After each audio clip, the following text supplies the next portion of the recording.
Hello and welcome to your in-depth weekly horoscope for week commencing the 24th of October for the Sun or the Ascendant. This is a crackerjack week. There's so much going on. I'm really excited to share it with you. What I'm going to do is give you the overall strands which influence us all collectively, but please stay with me. I will then dive deep to give you each of the 12 zodiac signs in much greater detail, from Aries through to Pisces. So as we start this week, Saturn has ended its retrograde, but it remains in a very attritional right angle with Uranus. So I need to explore that for each of the signs. We also have the Sun and Venus have moved together into the sign of Scorpio. Now, the Sun in Scorpio is very much about transformations. It's where we're most invested or devoted. But Venus technically is not at its best in the sign of Scorpio. But of course it did have that magical connection with the Sun last Saturday, where they were exactly side by side.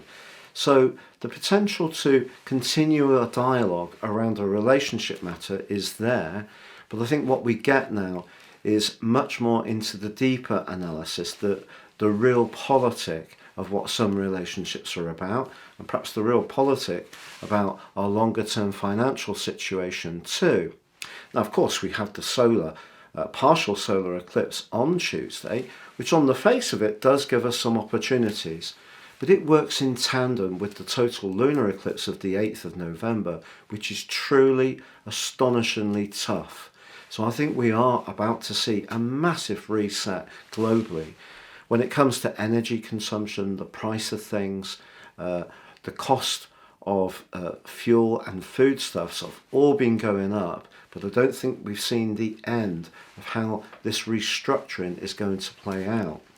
However, on Friday, Jupiter, the planet of growth, retreats in its retrograde back into one of the two signs that it governs, the sign of Pisces, where its rulership is a much more spiritual dimension. It's going to continue the retrograde until November the 23rd, but it will stay in Pisces through to the 20th of December and return to Aries. So there may be something of a deep and contemplative strand that we really need to consider quite carefully through this change. Now on Sunday, Mars slams on the brakes, goes into a retrograde through to the 12th of January. But it's going to stay in the sign of Gemini through to the 25th of March. But for the whole of October, the whole of November, it is within 3 degrees in a square with Neptune. And that's creating quite a lot of distortion. So that's something else I need to explore for each of the 12 signs for you. So please stay with me. You can see an enormous amount of celestial action. If you are new to my channel, I'd be honoured if you would subscribe. Please click or tap on the bell notification symbol. If you would like to understand what year 2023 will hold for you personally, if you give me 3 pieces of your birth data, of time, date and place, I can give you your forecast for next year, but if you order it in 22, you'll get the rest of this year 3. But in my special package, you can also get your life roadmap, your character analysis, which can help you to understand some of the repetitive patterns in your existence, but also how you can perhaps change some of the more challenging ones, but also work with the more encouraging energy in a much more productive way. And there's 30% off. Please see the link below.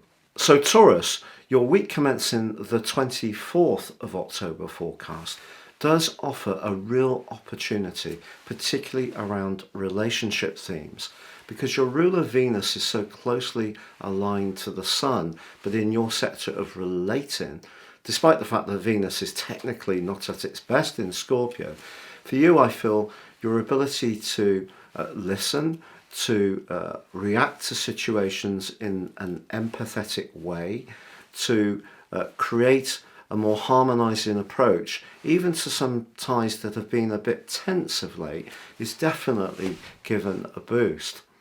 But Mercury in your 6th house of precision is in a clash with Pluto in your 9th house. So there could still be some electricity and tension around. And of course, with Saturn going forwards in your 10th house, it's not likely to have completely been a panacea for any worldly responsibilities, particularly if you are and have continued to need a greater and more flexible approach to your work situation, and you do feel penned in or limited by your current circumstances.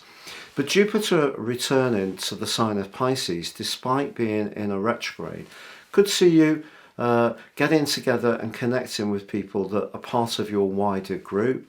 You could have some kind of reunion or meet up with someone who's important to you between the end of this week and the end of December, and that actually can turn out to be quite gratifying. But no doubt about it, Mars going retrograde in your 2nd house is suggesting that finances do require care, as they are all collectively for us. But it's square with Neptune. That's where I feel your connection to others does require you to really balance that part of you that can be very earthy, practical and level-headed with the other part of you that Neptune's been promoting since 2012 of being more idealistic and connecting to people who you may share their certain spiritual values with, but are they as grounded in reality as you? So those are some of the questions that you may need to ask yourself this week. But I think if there is any tension in your situation, a diplomatic approach can really work wonders. And over the next 6 months, on the back of this partial solar eclipse, if you are wanting to bring a significant relationship into your world, the next half year definitely does provide some real opportunities to do so.